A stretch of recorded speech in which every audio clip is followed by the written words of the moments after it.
There are four global issues out of two: overconsumption and overpopulation, already discussed in one video, and the topic of unmanageable social and environmental world concerns and uploaded to the YouTube channel. And now I will discuss the habitat loss and climate change and deforestation and pollution.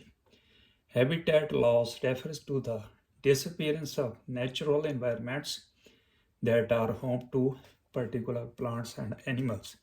There are three major types of habitat loss: habitat destruction, habitat degradation, and habitat fragmentation. Habitat destruction is the process by which natural habitat is damaged or destroyed to such an extent that it no longer is capable of supporting the species ecological communities that naturally occur there. It often results in the extinction of species and, as a result, the loss of biodiversity. Habitat can be destroyed directly by many human activities, most of which involve the cleaning of land for uses such as agriculture, mining, logging, hydroelectric, dams, and urbanization. Although much habitat destruction can be attributed to human activity, it is not an exclusively man-made phenomenon. Habitat loss also occurs as a result of natural events such as floods, volcanic eruptions, earthquakes, and climate fluctuations. For the most part, habitat destruction leads to species extinction, but it can also open up new habitat that might provide an environment in which new species can evolve, thus demonstrating the resiliency of life on Earth. Sadly, humans are destroying natural habitats at a rate and on spatial scales that exceed what most species and communities can cope with. Next, habitat degradation. Habitat degradation is another consequence of human development. Humans indirectly cause habitat degradation through pollution, climate change, and the introduction of invasive species, all of which reduce the quality of the environment, making it difficult for native plants and animals to thrive. Habitat degradation is fueled by a fast-growing human population. As the population increases, humans use more land for agriculture and for the development of cities and towns, spread out over ever-widening areas. The effects of habitat degradation not only affect native species and communities, but human population as well. Degraded lands are frequently lost to erosion, desertification, and nutrient depletion. Habitat fragmentation. Human development also leads to habitat fragmentation. As wide areas are carved up and split into smaller species, fragmentation reduces animal ranges and restricts movement, placing animals in these areas at higher risk extinction. Breaking of habitat can also separate animal population, reducing genetic diversity. Conservationists often seek to protect habitat in order to save individual animal species. For example, Conservation International invests in the Critical Ecosystem Partnership Fund and initiatives of multiple international organizations, which provides grants to non-profit and private sector environmental groups to protect fragile habitats around the world. The group's aim is to protect biodiversity hotspots that contain high concentration of threatened species such as Madagascar and the Guianan forest of West Africa. These areas are home to a unique array of plants and animals found nowhere else in the world. Conservation International believes that saving these hotspots is key to protecting the planet's biodiversity. Habitat destruction is not the only threat facing wildlife, but it is quite likely the greatest. Today it is taking place at a such a rate that species are beginning to disappear in extraordinary numbers. Scientists warn that the planet is experiencing a sixth mass extinction that will have serious ecological, economic, and social consequences. If the loss of natural habitat around the globe does not slow, more extinctions are sure to follow. Climate change. Climate change refers to the long term and irreversible change that occurs in the Earth's climate. This increase in the atmosphere this increase in the atmosphere temperature has major effects on the environment, such as season, rising sea levels, and glacial retreats. Habitat loss and climate change. Climate change is a profound threat to life on Earth, but it is less well known that an equally devastating biodiversity crisis is unfolding, where the numbers and variety of plants, animals, and other organisms are plummeting. plummeting. The climate crisis and biodiversity loss are closely connected. Biodiversity is all the different forms of life on Earth and the habitat they live in, from oceans to desert. It also includes the genetic diversity within species and the way species interact with one another and their environment, which together form ecosystem. In general, the species that exist in an area or ecosystem are more biodiverse. This diversity creates a healthy ecosystem and makes Earth the perfect place to live for us and all our fellow inhabitants, from earthworms to elephants. Biodiversity is incredibly important because it provides us not only with a beautiful place to live, but with clean air and water, food and fuel, and even sports people, mental and physical health. All the benefits that biodiversity provides ecosystem services. Our food production system depends on these ecosystem services to keep our soil and water healthy and to pollinate our crops. The global economy also depends upon nature, with tropical coral reefs alone providing food or income for help of billion people. But biodiversity is plummeting habitats. Habitats are being destroyed and degraded, and natural resources are being used in a way that is not sustainable. The world's biodiversity intactness, a measure of how much of the original nature remains in any given area, is dramatically lower than the safe limit. Indeed, for the ecological processes we depend upon, we have developed a biodiversity intactness index to measure this. What is causing biodiversity loss?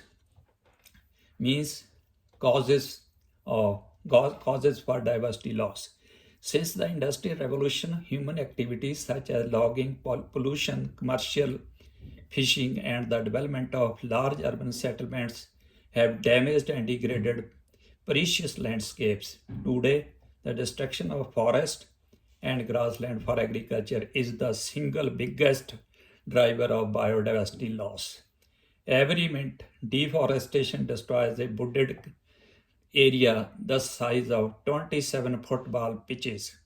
Climate change is currently the second biggest cause of biodiversity loss in the ocean and the fourth biggest cause on land, though it is likely to play a great role in the future.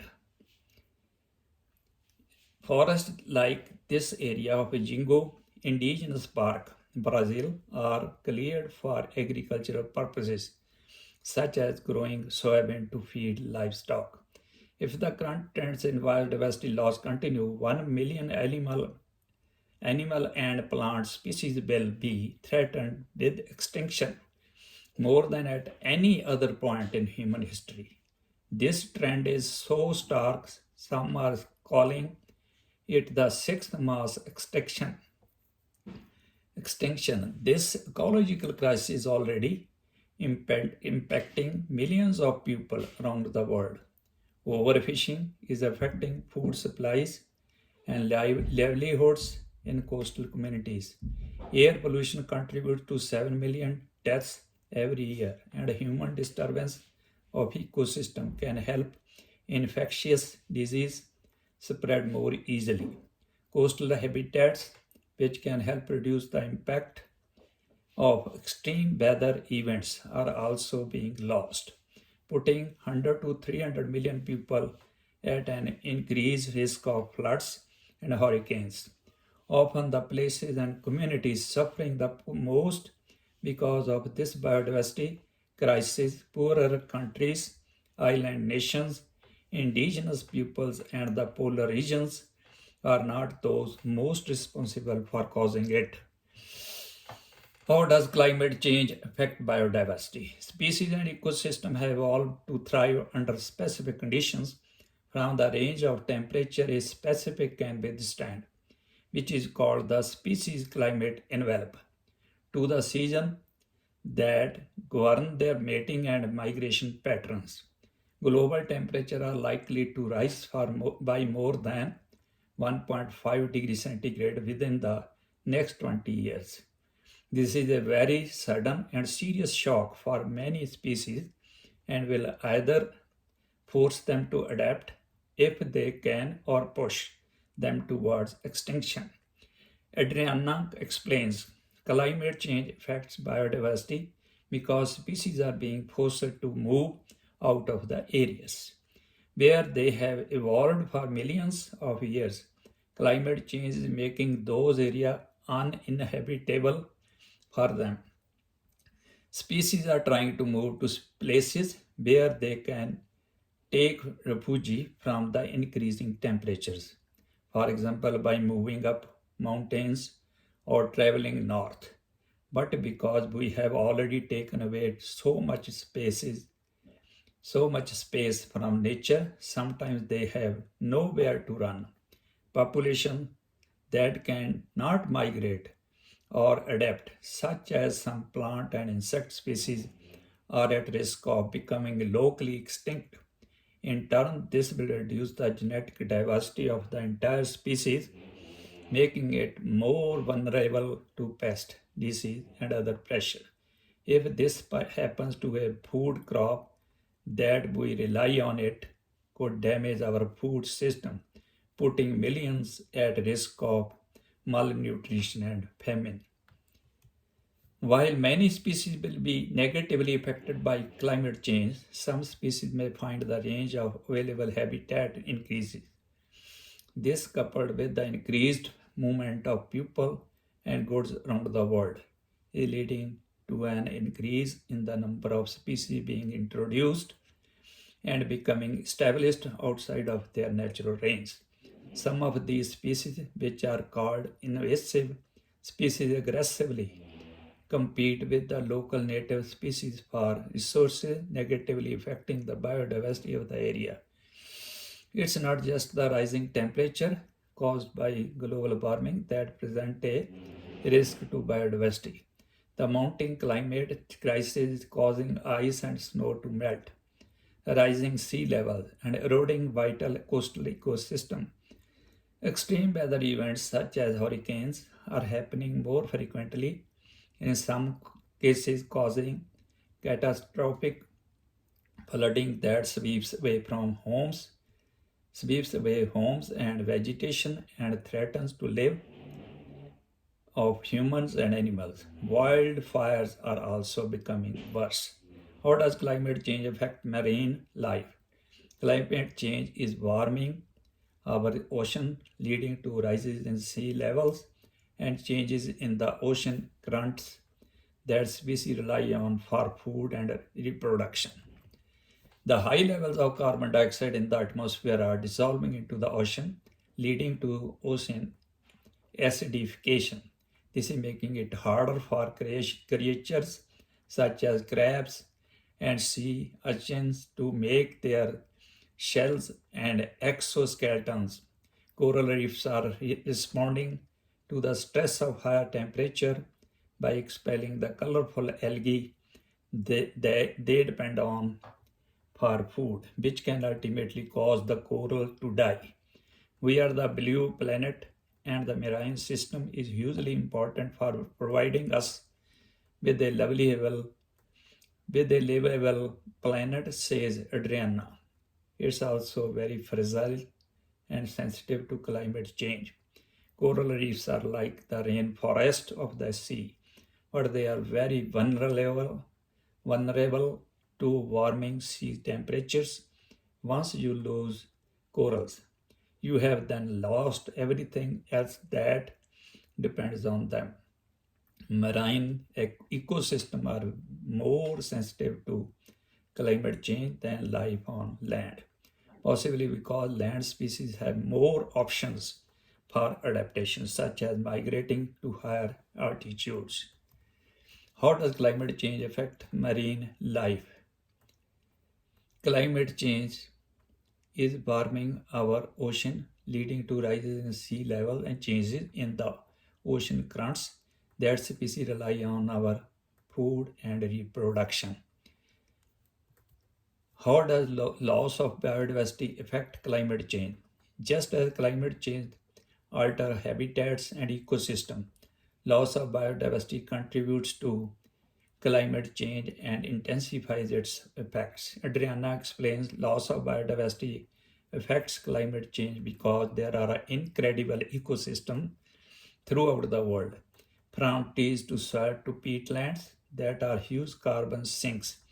This means they are incredibly important for pulling emission out of the atmosphere and slowing climate change.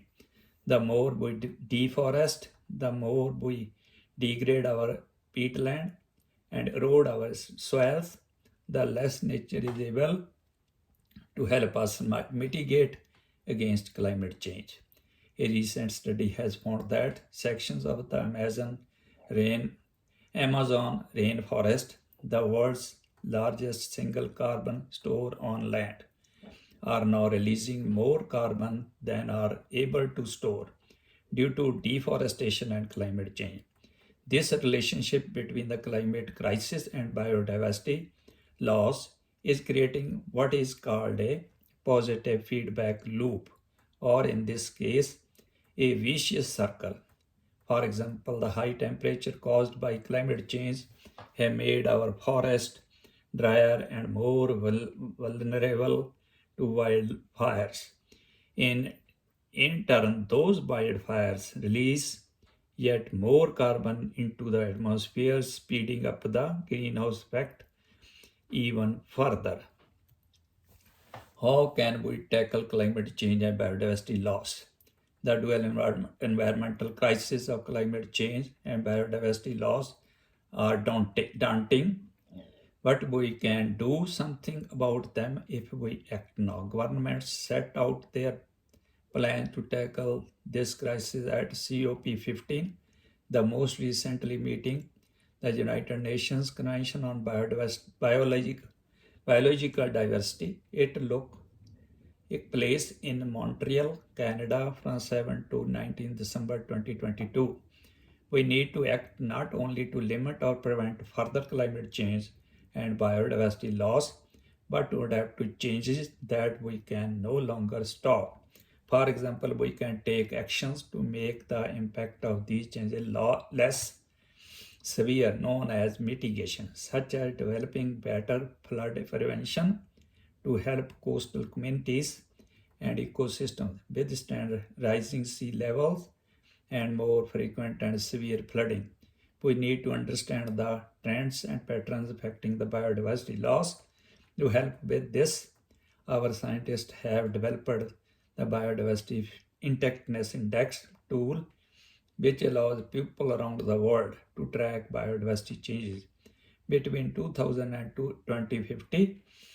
It's helping policymakers, including representatives at COP15, to compare the state of local ecosystem biodiversity among countries and explore the factor driving regional biodiversity loss. Some climate change mitigation options, such as increased production of biofuel, could change land use pattern and threaten biodiversity. So, it's important that ecosystem protection is considered when developing policies to address climate change. Protecting nature through habitat restoration and conservation can help tackle the climate crisis while also having amazing benefits for the biodiversity. For instance, rewilding is the process of allowing a landscape to regrow and replenish itself without any human interference. Rewilded species can help lock in more carbon, restore biodiversity, and support the reintroduction of lost or endangered native species. If woodlands, peat bogs, grassland, and other natural environments in the UK were restored, for example, they could lock away more than a tenth of the country's greenhouse gas emission a year. Roughly 190 countries have committed a 30 by 30 target, which would protect at least 30% of the planet's land and ocean by 2030. If reached, this goal would be a powerful contribution to addressing biodiversity and climate change. What are nature-based solutions to climate change? Interventions that both support nature and help us to tackle or adapt to climate change are called nature-based solution or natural climate solution. Experts have estimated that nature-based solutions can contribute 20 to 37% to keeping temperature increases below 2 degrees centigrade. Nature-based solutions include helping rainforest and mangrove forest to recover and regrow, protecting carbon storing peatlands, and restoring our oceans, seagrass, meadows, and kelp forest. Bringing nature into cities by creating green roofs and biodiverse parkland areas is another example of nature-based solution, as well as the benefits these green areas have for our mental health. They can also moderate the impact of heat waves in urban areas, reduce pollution, and help with water drainage.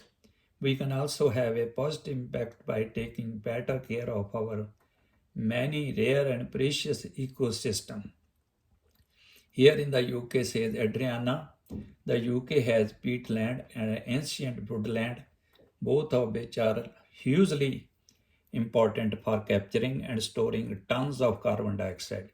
They are really unique and precious systems that are supporting our climate, but they are in need of restoration. Nature restoration makes good financial sense too. Every dollar one spent on ecosystem restoration gives a return of around $30 in economic benefits, as well as being a source of employment. Does planting trees help tackle biodiversity loss and climate change? Try, Tree planting has attracted a lot of optimism as a nature-based solution to the climate crisis. But while planting a fast-growing tree species such as eucalyptus over a vast area can capture and store carbon, also called carbon sequestration, a monoculture plantation like this won't provide a home for a rich variety of species. In addition, if a pest or disease swept through the landscape, it could wipe out the entire plantation. Growing a mix of native tree species alongside rivers, on the other hand, can capture carbon while it's also helping to manage flooding and prevent landslides. Restoring mangrove forest along coastlines can reduce the impact of extreme storms on local communities and economies and provide a valuable natural habitat for fish, birds, and other plants. It is important to consider not only what trees to plant, but where to plant them. Planting on grassland, peatlands, or tundra, naturally treeless, arctic regions can actually increase the amount of carbon dioxide in the atmosphere and enhance global warming. Whereas planting garden, park, and street trees can help cool the local environment and increase urban biodiversity. Their contribution to carbon sequestration, though relatively small, can be significant. Scientists estimate that urban trees in the USA capture about 20 million tons of carbon dioxide each year. Agroforestry, where trees are grown among crops and livestock, is another nature based solution. It provides benefits such as protecting the soil from erosion and degradation, creating a favorable microclimate, and encouraging biodiversity, which in turn can help with pest control. Nature based solutions are only part of the remedy. Humans are largely responsible for the dual ecological crisis of climate change and biodiversity loss, and we cannot expect the natural world to fix everything for us. Nature-based solution must be combined with slashing our global greenhouse gas emission. This will include dramatically reducing our consumption and moving from fossil fuels to clean and renewable energy sources such as wind and solar. Well designed offshore wind installation can even mitigate reefs and provide habitats for marine species at the same time. But taking a more holistic approach by tackling the climate and biodiversity crisis together will benefit both and offer us the best chance for future where the planet can support us. The data tells me to have hope, says Adriana. An equitable, sustainable future is absolutely possible, but only if we act now. Pollution, be it water, air, or land pollution, all forms of pollution appear to be a threat to all life forms on Earth. However, it poses a major threat to biodiversity regarding the nutrient loading of nitrogen and phosphorus elements. In Europe, atmosphere nitrogen is the only pollutant that has not decreased in concentration since the implementation of legislation. Its mere presence poses huge challenges to the conservation measures intended to natural habitats and species living there. Furthermore, nitrogen compounds in water system can cause eutrophication, excessive plant and algal growth. The presence of an accumulation of phosphorus in water system can alter how food webs function. Excessive phosphorus, like nitrogen, can result in the uncontrolled growth of planktonic algae. This thus increasing organic matter deposition in the sea bed. Another form of pollution that can damage and kill living organism is acid rain. Acid rain, as its name suggests, is rain that is composed of harmful acids, for example, nitric and sulfuric acid. This rain is usually a result of pollution from the excessive burning of fossil fuels. Some type of pollution, like the depletion of the ozone layer, can be reversible. However, this shall only happen when humans stop or limit the use of various chemicals in contributing to its destruction. Pollution impacts population. Air pollution, a larger population translates into more vehicles on the road, increased industrial activity, and greater demand for energy. Water pollution, industrial effluents, agricultural runoff, and untreated sewage all contribute to water pollution. Waste management challenges. The sheer volume of waste generated by a growing population presents significant management challenges. Rapid population growth exacerbates natural system strain, increasing pollution and waste. Crucially, we must address this with immediate action. Recycling plans significantly reduce waste accumulation and resources usage. By recycling, landfill waste diminishes and we reduce raw material dependence. Industrial emission reduction, a major contributor to air and water pollution, is also crucially achievable through cleaner technology and stricter regulation. Deforestation and population growth. We often get to hear that deforestation, which can be attributed to a wide range of human activities, including agriculture and logging, is to blamed for several environmental issues that planet Earth is facing today. While destruction of forest cover can be attributed to natural processes such as volcanoes and landslides as well, their role in this destruction is easily overshadowed by the role played by humans. Does that mean deforestation and population rise are directly related to each other?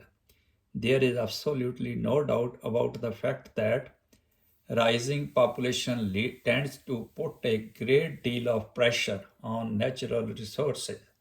And when we say natural resources, we don't just refer to fossil fuels and water, which we directly come in contact with, but also refer to the forest, marine resources, etc., which though indirectly play a crucial role in our lives.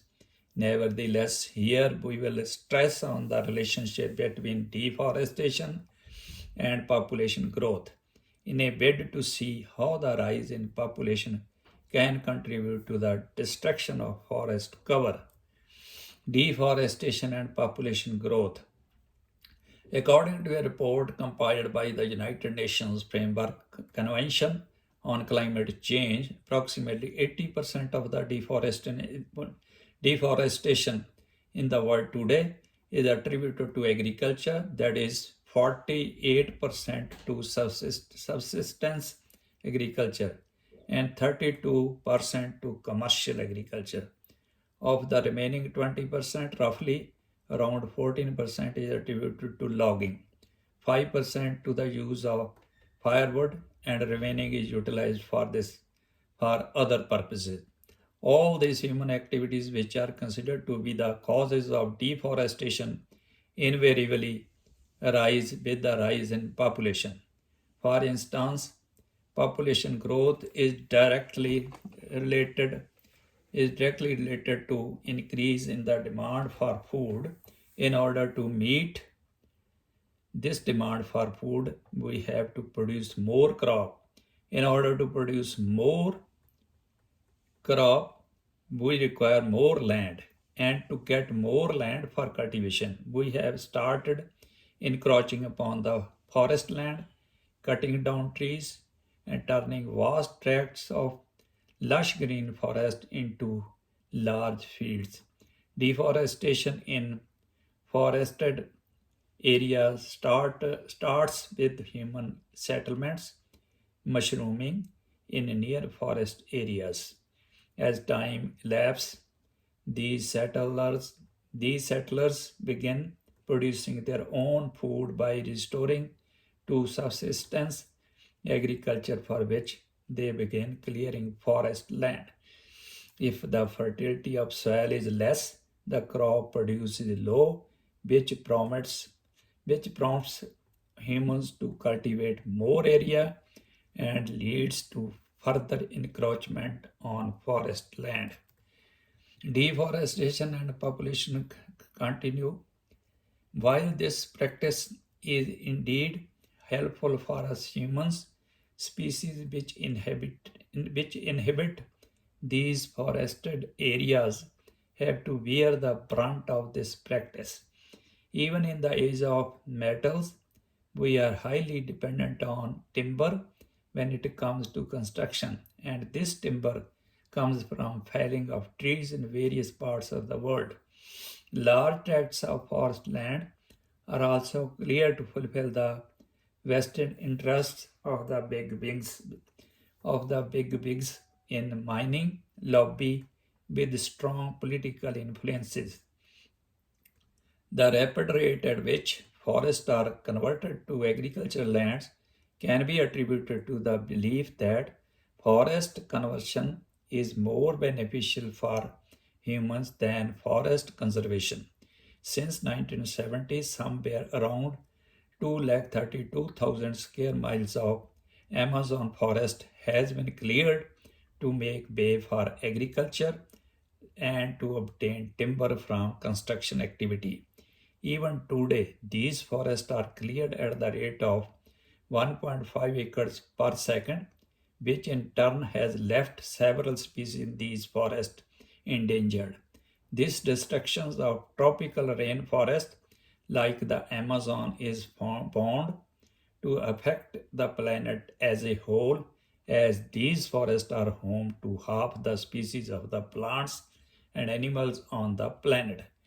Not a forget, these forests are referred to as the lungs of our planet, as they produce a significant amount of atmosphere oxygen that we require to survive.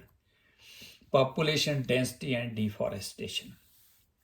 Studies have revealed that the forest cover of a particular region can only be retained when the density of population for that region is low. When population density is as low as 2 people per square kilometer, it is possible to keep forest cover intact, as the population can be sustained on non timber forest products rather than to agriculture However, this low population density has become more of a mythical concept of late.